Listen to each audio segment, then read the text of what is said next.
بسم الله الرحمن الرحيم. الحمد لله رب العالمين حمد الشاكرين، الصلاة والسلام على سيد الأنبياء والمرسلين سيدنا ونبينا وشفيعنا ومولانا محمد وعلى آله وأصحابه الطيبين الطاهرين. قدرمنو اوریدونکو د ژوند د لارې د خپرونې مینوالو، السلام علیکم ورحمت الله وبرکاته.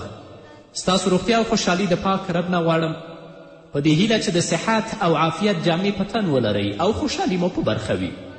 دا دی زه محمد یاسین فهیم د ژوند د لارې د خپرونې په وړاندې کولو کې ستاسو په خدمت کې یم. زموږ د نننۍ خپرونې موضوع بیا هم څو واقعات دي. وګورو چې انسان لپاره شیطان څومره ښکاره دښمن دی او تل لپاره شیطان په دې هڅه کې دی چې د الله بندگان د الله رب العزت د دین نه منحرف کړي او هغوی په هلاکت او بدبختی کې ور وغورځوي. حضرت وهب رضی الله تعالی عنه په خپل کتاب کې لیکي په مستندو واقعاتو کې هغه لیکي چې په بني اسرائیلو کې یو عابد و چې د هغه په زمانه کې د ده په شان بل عابد بل څوک نه و.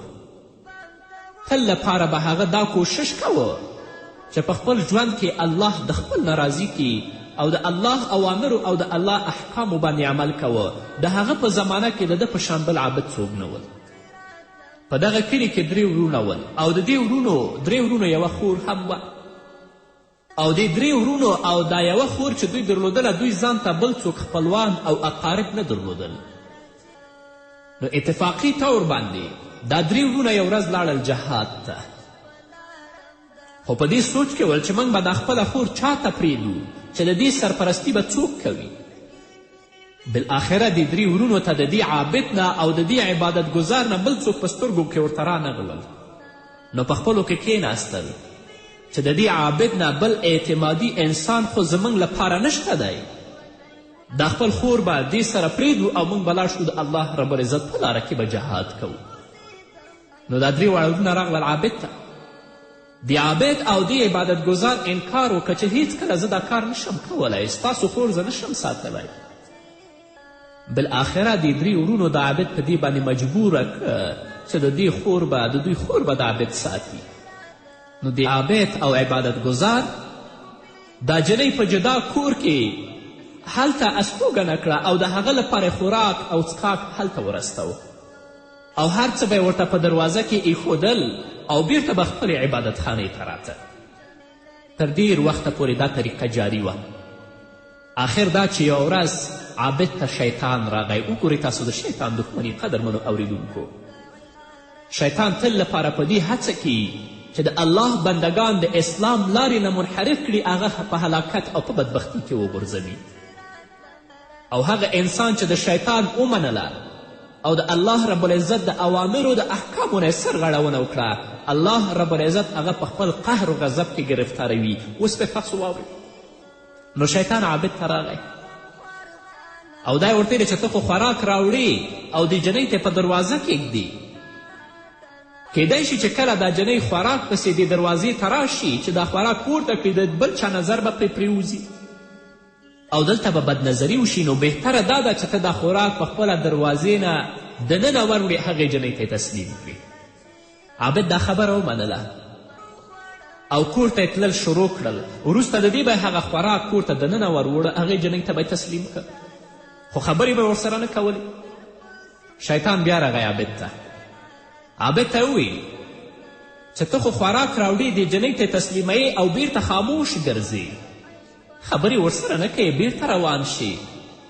نو هغه عاجزه ده، یوازې په کور کې د څه نه څه خبرې ته هغې سره کوه چې دا پریشانه نشي او الله رب العزت به تا ته لوی اجر درکړي. دا د شیطان نصیحت دی عابد ته. نو عابد دا خبره هم ومنله.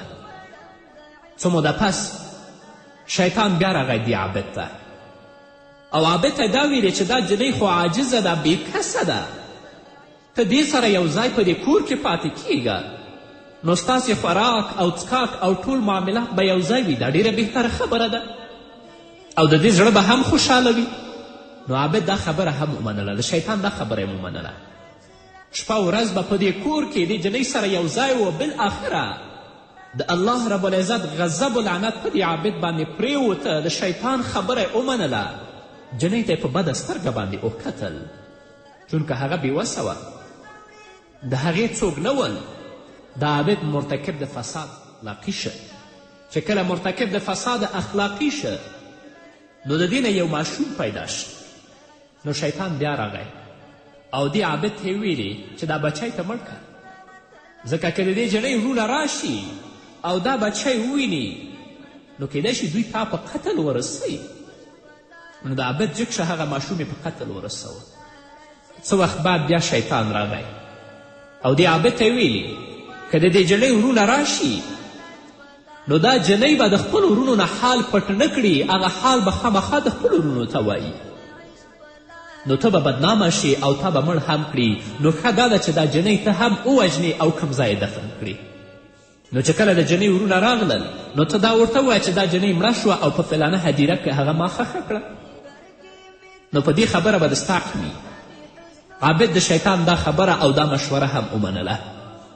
دا مظلومه جنۍ هم ذبحه کړه او دفن یې کړه، په خپل کور کې یو ځای دفن کړه او ښخ یې کړه. څه وخت وروسته چې د دې جنۍ وروڼه راغلل د عابد کور ته راغله چې د خپلې خور د حال او احوال پوښتنه وکړي. عابد چې کله د دې وروڼه ولیدل نو عابد په ژړا شو او دا یې ورته ویل چې هغه خو ډېره نیکه جنۍ وه، خو هغه وفات شوې ده او په فلانکي ځای کې ما هغه دفن کړې ده. او دې عابد ډېر د غم او د درد اظهار وکړه د وروڼو په مخه کې. کم قبر چې ورته ښودلی و نو د دې وروڼه لاړل هلته په هغه قبر باندې د خپل خور ته یې دعاګانې هم وکړې. نو چې کله وروڼه د شپې کور ته راغلل نو شیطان د یو مسافر په شکل باندې او هر یو ورور ته جدا جدا په خوب کې راغی او دا یې ورته ویلې چې ستاسو هغه خور چې عابد کره وه هغه څه شوه؟ دې وروڼو ورته ویلې چې هغه وفات شوې ده. نو شیطان ورته ویلې چې دا ټول دروغ دي. هغه عابد سره چې ستاسو خور وه هغه عابد په بده سترګه ورته وکتل او بل آخره د ستاسو خور یې ووژنله او په خپل کور کې هغه دفن کړې ده. که ستاسو یقین نه وی نو تاسو لاړ شئ هغه فلانکی ځای تاسو ولټوئ او کوم قبرستان او کوم قبر چې عابد تاسو ته درښودلی هغه ټول دروغ دی، هغه دروغ وایي. نو چې کله سحر شو دوی په دې تعجب کې ول او خپل خوبونه یو بل ته بیان کړل. هغه ټول خوبونه یو شان ول. نو دا وروڼه لاړل سحر چې شیطان کم ځای ورته ښودلی ول هغه یې ولټوه. نو رښتیا هلته د خپل خور مړه پرته وه او هغه یې راویستله. چې کله عابد ته راغلل عابد په دې خبره باندې او په خپله ګناه باندې اقرار وکړه نو دا عابد یې هغه حاکم د وخت او قاضي ته حواله که هغه ته یې وسپاره. نو فیصله په دې باندې وشوه چې عابد باید قتل کړی شي او سولی شي په دار باندې وخیزولی شي. نو چې کله فیصله د اعدام وشوه بیا شیطان راغی دې عابد ته او دا یې ورته ویلې چې دا هر څه خو ما وکړل خو اوس ته د کفر کلمه ووایه نو زه به تا د دې دار نه او د دې پانسي نه آزاد کړم، خلاص به دې کړم. نو چې کله د کفر کلمه ویله شیطان ترې حرکت وکړه، شیطان ترې لاړه او دا عابد د دې حاکم او د قاضي په ولکه کې پاتې شه. نو هغه پانسي که اعدام یې کړه او بې ایمانه د دنیا نه لاړه. نو قدرمنو اوریدونکو د شیطان چې څوک مني د هغه انجام به دا وي لکه امام وهب رحمه الله چې په مستندو واقعاتو کې دا واقعه نقل کړي. یو به کافر د دنیا نه لاړ شي، دویم به بې عزته هم په دنیا کې وي او هم په آخرت کې، او دریمه مسله دا ده چې د عبادت دپاره علم ضروري دی. ځکه هغه عابد چې هغه جاهل وي په دین کې پوره معلومات نه لري د هغه دوکه او د هغه فریب شیطان لپاره ډیر آسانه ده چې هغه د اسلام مستقیم لارې نه منحرف کړي او په هلاکت او بدبختي کې گرفتاره کړي. ځینې نن وروڼه دي چې په دین کې پوره معلومات نه لري او تل لپاره عبادت کوي او یو عالم ته هغوی هم په سپکه سترګه باندې بیا ګوري. نه، د عبادت دپاره علم ډیر ضروري دی، کنې داسې به الله تباه کړي، په داسې کندو کې به وغورځوي لکه څنګه بیت شیطان په خپل هلاکت او بدبختي کې گرفتاره که. نو قدرمنو اوریدونکو د خپرونې په دې وخت کې به راسو لنډې دمې ته. دمې نه وروسته زموږ خپرونه دوام لري په دې هیله چې تاسو هم زموږ ملتیا وکړئ.